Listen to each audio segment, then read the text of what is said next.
So ಬಡವ ಇರ್ತಾನಲ್ಲ, ಆ ಬಂಗಾರದ ಮೊಟ್ಟೆನ ಸುಮಾರು ದುಡ್ಡಿಗೆ ಮಾರಿ ಶ್ರೀಮಂತ ಆಗ್ತಾನೆ, ಸ್ವಲ್ಪ ದುಡ್ಡು ಬರ್ತದೆ.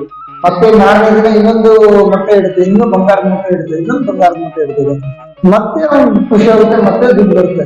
ಹಂಗೆ ಅವ್ನು ದಿನ ಏನಾಗುತ್ತೆ, ಅವನು ಸ್ವಲ್ಪ ಶ್ರೀಮಂತ ಆಗ್ತಾ ಹೋಗ್ತಾನೆ. ಆಮೇಲೆ ಅವ್ನಿಗೆ ಒಂದಿನ ಏನ್ ಗೊತ್ತು, ದುರಾಸೆ ಬಂದ್ಬಿಡ್ತದೆ. ಅಯ್ಯೋ ನಾನು ಹಿಂಗೆ ಆದ್ರೆ ನಿಧಾನವಾಗಿ ಶ್ರೀಮಂತ ಆಗ್ತೀನಿ, ಒಂದೇ ಸಾರಿ ದಿಢೀರನ್ನು ಶ್ರೀಮಂತ ಆಗೋಣ ಅಂತ ಹೇಳ್ಬಿಟ್ಟು ಏನ್ ಮಾಡ್ತಾನೆ, ಅವ್ನ ಫ್ರೆಂಡ್ ಯಾರೋ ಒಬ್ಬನು ಬಂದಿರ್ತಾನೆ, ಅವನು ಕೆಟ್ಟದಾಗ ಅವ್ನಿಗೆ ಐಡಿಯಾ ಹೇಳ್ಕೊಡ್ತಾನೆ. ಏನಿದೆ ಒಂದೊಂದೇ ಇದೆ, ಹಲೋ ಮಕ್ಕಳ ಕೇಳ್ತೀನಿ, ನೀವು ಒಂದೊಂದೇ ಮೊಟ್ಟೆ ತಗೊಂಡ್ಬಿಟ್ಟು ನೀನ್ ಯಾವಾಗಪ್ಪ ಶ್ರೀಮಂತ ಆಗೋದು?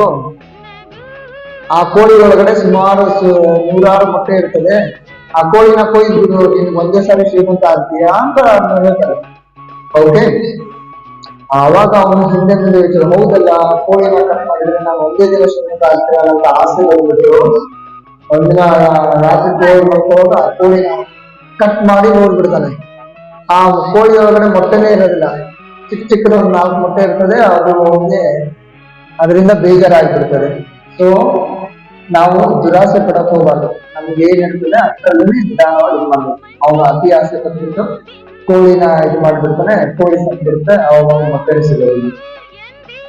ಓಕೆ, ಏನ್ ಅರ್ಥ ಆಯ್ತು ಇದರಿಂದ? ಏನು ಕಥೆದ ಅರ್ಥ ಏನು? Very good. ಅತಿ ಆಸೆ ಗತಿಗೇಡು. ನಾವು ದುರಾಸೆಯನ್ನ ಮಾಡಕ್ ಹೋಗ್ಬಾರ್ದು.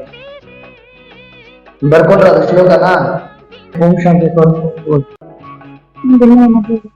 ಇಲ್ಲ, ನನ್ಗೆ ಆಫೀಸಿಗೆ ಲೇಟ್ ಆಗುತ್ತೆ, ಮತ್ತೆ ಬರ್ತೀನಿ. ಓಕೆ ಓಕೆ, ಸರಿ ಬರ್ತೀನಿ. ಬಾಯ್. ವೆಲ್ಕಮ್. ಬಾಯ್ ಬಾಯ್.